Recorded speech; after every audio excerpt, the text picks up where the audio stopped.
The vast expanses of our universe, unfathomably large, make us feel tiny, insignificant.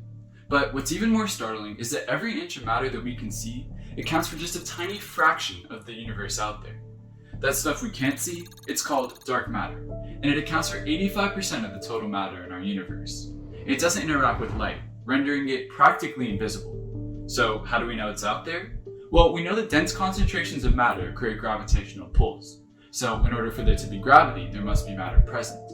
The only problem is, we've been observing gravitational pulls in our universe in places where there seemingly isn't enough matter around to cause them, leading us to the conclusion that there must be something else out there that we can't observe.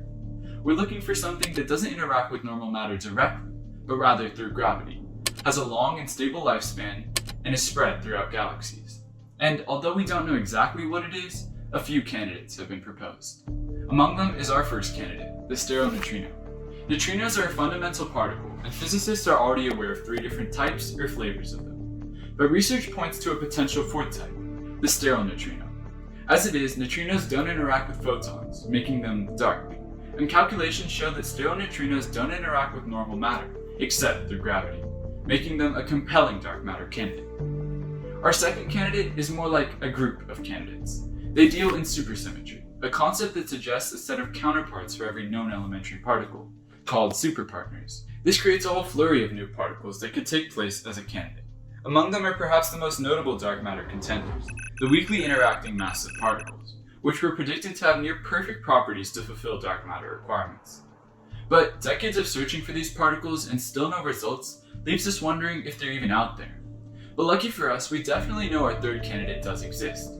The hexaquark, composed of 6 quarks, was observed at a particle accelerator in 2014. In the early stages of our universe, the chaotic collision of protons and deuterons could have created the hexaquark, and under the right conditions, it may have cooled into a sort of 5th state of matter, called the Bose-Einstein condensate, which would have allowed our hexaquark to assume dark matter properties, a long lifespan and gravitational interaction.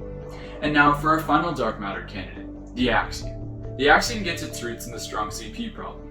Put simply, a phenomenon known as CP violation occurs a lot less in strong reactions than weak reactions.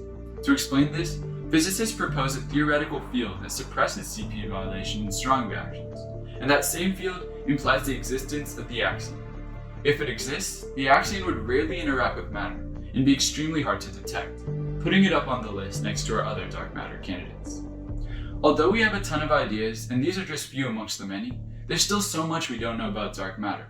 But who knows, maybe one of these candidates is the key to the mystery. Maybe we're only one breakthrough away.